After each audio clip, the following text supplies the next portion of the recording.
সবাইকে প্রফেশনাল গোলসে আরও একবার স্বাগতম। আজকে আমরা আবার একটি নতুন ভিডিও নিয়ে এসেছি। এই ভিডিওটি আশা করি সবার জন্যই খুবই কাজে লাগবে, কারণ আমরা অনেক সময় পেপার রাইটিংয়ের শুরুতে আমরা অনেক ধরনের কনফিউশনে ভুগি। সো আমরা চেষ্টা করব আস্তে আস্তে সেই কনফিউশনগুলো দূর করার এবং পেপার রাইটিংয়ের প্রত্যেকটি স্টেপ আমরা আস্তে আস্তে ওয়ান বাই ওয়ান দেখানোর চেষ্টা করব। আমি Salehin Shishir, AI researcher, MSc in computer science and engineering, Dongseo university, South Korea. তো আজকে আমাদের প্রথম যে বিষয় সেটি হলো অ্যাবস্ট্রাক্ট রাইটিং। তো আমরা অ্যাবস্ট্রাক্ট রাইটিংয়ের কিছু শর্টকাট টেকনিকগুলো দেখে নেব, আসলে কিভাবে আমরা খুব সহজে অ্যাবস্ট্রাক্ট লিখতে পারি এবং খুবই পাওয়ারফুল একটি অ্যাবস্ট্রাক্ট লিখতে পারি। কারণ আমরা সবাই জানি যে অ্যাবস্ট্রাক্ট একটি পেপারের মেন অংশ, যেটা কিনা সকল বড় বড় ইন্ডেক্সিং সাইডে ইন্ডেক্স হয়ে থাকে। এমনকি পেপারটি অ্যাকসেপ্ট কি রিজেক্ট হবে সেটিও ডিপেন্ড করে আসলে অ্যাবস্ট্রাক্টের উপরে। সো অ্যাবস্ট্রাক্ট রাইটিং আসলে খুবই একটি ইম্পর্টেন্ট বিষয়। সো আমরা অ্যাবস্ট্রাক্ট রাইটিংয়ের প্রত্যেকটি ক্রাইটেরিয়া খুব মনোযোগ সহকারে দেখার চেষ্টা করব এবং আশা করি সবাই অ্যাবস্ট্রাক্ট রাইটিংতে প্রথম থেকে শেষ পর্যন্ত ভিডিওটি দেখার চেষ্টা করবেন, কারণ প্রত্যেকটি পার্টে অ্যাবস্ট্রাক্টের বিশদ নিয়ে আমি আলোচনা করার চেষ্টা করব। তো প্রথমে আমরা যেটি দেখতে পাচ্ছি সেটা হলো রিড দ্য ইনস্ট্রাকশন। তো আমরা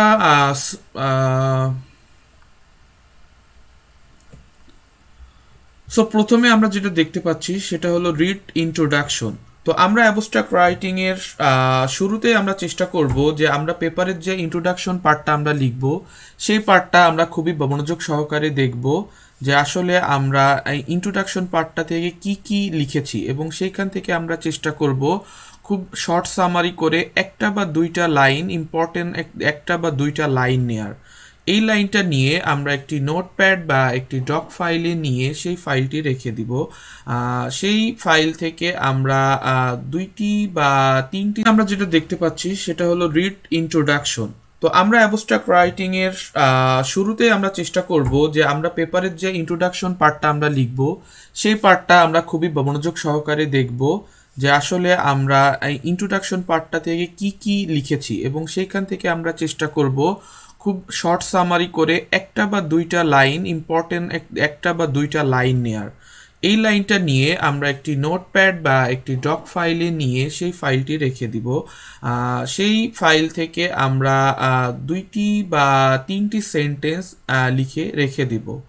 তারপরে আমরা নেক্সটে খেয়াল করব যে main point of the method, অর্থাৎ আমরা যে রিসার্চ পেপারটি লিখেছি সেইখানে কি কি টাইপের মেথড আমরা ইউজ করেছি এবং কোন নতুন মেথড আমরা এখানে ইনক্লুড করেছি, এবং যেই মেথডটি ছাড়া আসলে পেপারটি কোনোভাবেই সম্ভব না, সেই মেথড থেকে আমরা ইম্পর্টেন্ট সেই মেথডের নাম বা মেথডটি আসলে কিভাবে কাজ করে সেখান থেকে আমরা একটা শর্ট সামারি করে 2 থেকে 3 লাইন নিয়ে আবার আমরা সেম যেই নোটপ্যাডে আমরা ইন্ট্রোডাকশন থেকে সামারি করেছিলাম ওইখানে আবার 2-3 লাইন লিখে আমরা ওইখানে সেভ করে রেখে দিব।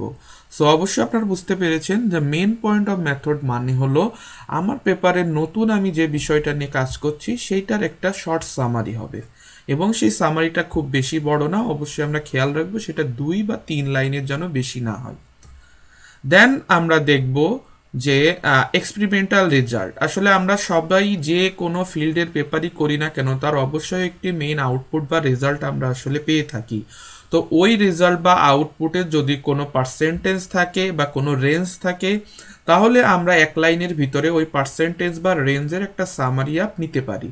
যেমন আমি যদি একটু বিস্তারিত বলি, সাপোজ আমি কোনো পেপারের এক্সপেরিমেন্টে আমি সেই পেপারের একটি ডাটাবেস বা আমি এই পেপারের কোনো মেথডের একটি এক্স্যাক্ট রেজাল্ট পেয়েছি যে এটা আসলে কাজ করবে কি কাজ করবে না, বা এটি যদি আমি সাপোজ এক্স অ্যাপ্লাই করি তাহলে আমি আমার রেজাল্টটা 95% পেয়ে থাকবো। তো এই যে যেই এক্সপেরিমেন্টালের একটা এক্স্যাক্ট রেজাল্ট, এই রেজাল্টটা আসলে আমরা সামারি আপ করে 1-2 লাইন আমরা এক্স্যাক্ট এই রেজাল্টটা নেওয়ার চেষ্টা করব এবং ঠিক আমরা প্রিভিয়াস সিস্টেমে ওই নোটবুকে আমরা সেই রেজাল্টটার যে সামারি আপ লাইন সেটা আমরা লিখে জমা রাখবো। তারপরে আমরা লাস্টে যেটা দেখব সেটা হলো অ্যাকুরেসি। আসলে আমাদের মেইন খুবই জরুরি একটা অ্যাবস্ট্রাক্টের জন্য যে আমরা পোর্টাল যে সিস্টেমে আমরা ডেভেলপ করেছি পেপারটা এবং পেপার লিখেছি তার অবশ্যই একটা এক্স্যাক্ট অ্যাকুরেসি থাকবে, যে আসলে আমরা যদি অন্য কোনো মেথডগুলোর সাথে যদি আমরা কম্পেয়ার করি বা অন্য কোনো অ্যালগোরিদম বা অন্য কোনো সিস্টেমের সাথে ক্যালকুলেট করি, তাহলে আসলে আমরা যে নতুন যে কাজটা করেছি সেই কাজের আসলে কতটুকু অ্যাকুরেসি আছে, সেই অ্যাকুরেসির জন্য আমরা একটা 1 থেকে 2 লাইনের একটা লাইন নেওয়ার চেষ্টা করব, যেটা আসলে খুবই ইম্পর্টেন্ট একটা অ্যাবস্ট্রাক্টের জন্য। অ্যান্ড অবশ্যই আমরা খেয়াল করব যে আমরা কোন নতুন টাস্ক এই আমাদের পেপারে অ্যাড করেছি, এই টাস্কটাও আমরা আসলে নেওয়ার চেষ্টা করব এবং আমরা এই অ্যাকুরেসি এবং নিউ টাস্ক নিয়ে আসলে আমরা খুব সুন্দর করে 2 লাইন বা 3 লাইন লিখে সেটি ডক ফাইলে সেভ করার বা নোটপ্যাডে সেভ করার চেষ্টা করব। ঠিক তেমনই আমরা আসলে লিখব যে আমরা যদি ইন ফিউচার কোনো কাজ করতে চাই, মানে ওই যে কাজটা আমরা করলাম সেই কাজটার যদি আসলে আরও কাজ ইন ফিউচার করার কোনো সম্ভাবনা থাকে, তো ওই সম্ভাবনা নিয়েও আমরা আসলে 1 লাইন বা 2 লাইন লেখার চেষ্টা করব এবং সেম প্রসেসে আমরা ওইটা সেভ রাখার চেষ্টা করব আমাদের প্রিভিয়াস ডক ফাইলে। এবং সর্বশেষ আসলে আমরা যেটা দেখব সেটা হলো যে অ্যাবস্ট্রাক্ট রাইটিংয়ের জন্য কিছু ইম্পর্টেন্ট টাস্ক আছে যেগুলা খুবই জরুরি এবং এটা আসলে আমরা অনেক সময় ক্লিয়ার না আসলে কি আমরা এই কাজগুলো করব। তো প্রথম যে কাজটা হলো যে আসলে আমরা কত লাইন আমরা বা কত ওয়ার্ড আমরা অ্যাবস্ট্রাক্টের জন্য লিখব। তো আসলে অ্যাবস্ট্রাক্ট আসলে ম্যাক্সিমাম যে জার্নাল বা কনফারেন্সে বলা থাকে 200 থেকে 250 ওয়ার্ডের ভিতরে আসলে একটি অ্যাবস্ট্রাক্ট লিখে শেষ করতে হবে। তো আমরা প্রিভিয়াস টাইমে যে সেকশনগুলা বা যে মেন পয়েন্টগুলো দেখলাম, আমরা ওখান থেকে যদি 2 লাইন 3 লাইন করে নিই তাহলে আমার মনে হয় যে খুব বেশি 10-12 লাইনের বেশি হওয়ার কথা না। আর 10-12 লাইনের ভিতরে 200 থেকে 250 ওয়ার্ড আসলে খুব সহজে হয়ে যায়। কিন্তু যদি আমরা খুব শর্ট অ্যাবস্ট্রাক্ট লিখি, যেমন আমরা যদি আসলে 100 বা 120 ওয়ার্ডের ভিতরে অ্যাবস্ট্রাক্ট লিখি, আসলে এটাকে আসলে স্ট্যান্ডার্ড অ্যাবস্ট্রাক্ট বলার কোনো অপশন নেই। সো আপনাকে যদি একটা স্ট্যান্ডার্ড অ্যাবস্ট্রাক্ট দাঁড় করাতে হয় তাহলে অবশ্যই আপনাকে 200 থেকে 250 ওয়ার্ডের ভিতরে একটি অ্যাবস্ট্রাক্ট লিখতে হবে। আর আসলে অ্যাবস্ট্রাক্টকে বলা হয় একটা পেপারের হার্ট। কারণ হার্ট আসলে আমরা কিভাবে বুঝতে পারি, হার্ট যেমন আমাদের দেহের প্রত্যেকটা কাজ করার জন্য আসলে হার্ট ছাড়া সম্ভব না, তো অ্যাবস্ট্রাক্ট এমন একটা জিনিস যে অ্যাবস্ট্রাক্টটা যদি আমি পড়ি তাহলে আসলে আমি পুরো পেপারটার একটি সামারি অফ ধারণা পাই। তো আপনি আপনার অ্যাবস্ট্রাক্টে যত ক্লিয়ারলি আপনি রিভিউয়ারের কাছে প্রেজেন্ট করতে পারবেন, আপনার পেপারের অ্যাকসেপ্ট রেট ততই বেড়ে যাবে। কারণ একজন রিভিউয়ার প্রথমে তার যদি কোনো পেপার রিভিউ করতে তাকে দেওয়া হয় তাহলে সে ক্লিয়ারলি আগে অ্যাবস্ট্রাক্টটা পড়ে এবং অ্যাবস্ট্রাক্ট পড়ার পরে যদি তার মনে হয় যে না অ্যাবস্ট্রাক্টটা তার ভালো লেগেছে তাহলে সে আসলে পেপারের নেক্সট স্টেজগুলোতে যাওয়ার চেষ্টা করে। কিন্তু বাই এনি চান্স যদি তার মনে হয় যে না অ্যাবস্ট্রাক্টটাই আসলে বিলো অ্যাভারেজ কোয়ালিটির, তাহলে সে আসলে পেপারটা কখনোই রিভিউ করবে না এবং আপনি যতবারই কোনো জায়গায় সাবমিট করবেন ততবারই দেখবেন যে আপনার পেপারটা আসলে রিজেক্ট আসতেছে। সো আপনার পেপার যাতে রিজেক্ট না আসে সেই জন্য আপনার অবশ্যই অ্যাবস্ট্রাক্টের উপরে খুব সুন্দর করে খেয়াল দিতে হবে এবং আপনারা 200 থেকে 250 ওয়ার্ডের ভিতরে অ্যাবস্ট্রাক্ট লেখার চেষ্টা করবেন। এরপরে যে জিনিসটা হলো আমরা ট্রাই করব অ্যাবস্ট্রাক্টে কোনো সাইটেশন দেওয়ার কোনো দরকার নেই। আমরা উইদাউট সাইটেশনে খুব সুন্দর করে আমরা অ্যাবস্ট্রাক্ট লিখতে পারি। কারণ সাইটেশনের মেন রুল হলো সাইটেশনগুলো আসলে অ্যাড করা হয় ইন্ট্রোডাকশন থেকে, আসলে অ্যাড করা হয়। কিন্তু আসলে অ্যাবস্ট্রাক্টটা হলো আমার নিজের পেপারের একটা সামারি আপ। সো ওইখানে আমার কোনো সাইটেশন দিয়ে ওই সাইটেশনের ওইখানে আমার আসলে স্ট্রং করার কোনো মানে নেই। সো অ্যাবস্ট্রাক্টে আপনার সাইটেশন দেওয়ার কোনো জরুরি আসলে কোনো বিষয় নেই। সো খুব ভালো হয় যে আপনি যদি অবশ্যই সাইটেশনটা অ্যাভয়েড করেন আপনার অ্যাবস্ট্রাক্ট থেকে। কারণ আপনি ম্যাক্সিমাম যত বড় বড় জার্নাল বা কনফারেন্সের পেপারই দেখেন না কেন ওইখানে দেখবেন যে অ্যাবস্ট্রাক্টে খুব কম মানুষই আসলে সাইটেশন অ্যাড করে। সো আসলে সাইটেশন দেওয়ার কোনো ওইভাবে প্রয়োজন আমি বোধ করি না এবং এটা আমার কথা না, এটা বড় বড় যারা রিভিউয়ার আছে তারাও সেম জিনিসই সাপোর্ট করে। সো আপনাদের আসলে অ্যাবস্ট্রাক্ট লেখার ক্ষেত্রে আমার মনে হয় সাইটেশন দেওয়ার কোনো দরকার নেই। এবং থার্ড যে বিষয়টা হলো যে আপনারা অবশ্যই অ্যাবস্ট্রাক্ট লেখার সময় আপনারা যে সেন্টেন্সগুলো বিল্ড আপ করবেন সেই সেন্টেন্সগুলোতে অবশ্যই টেন্স এবং সেন্টেন্সের প্রতি কেয়ারফুল হবেন, আসলে আপনার কী টাইপের টেন্স এবং সেন্টেন্স ইউজ করতেছেন।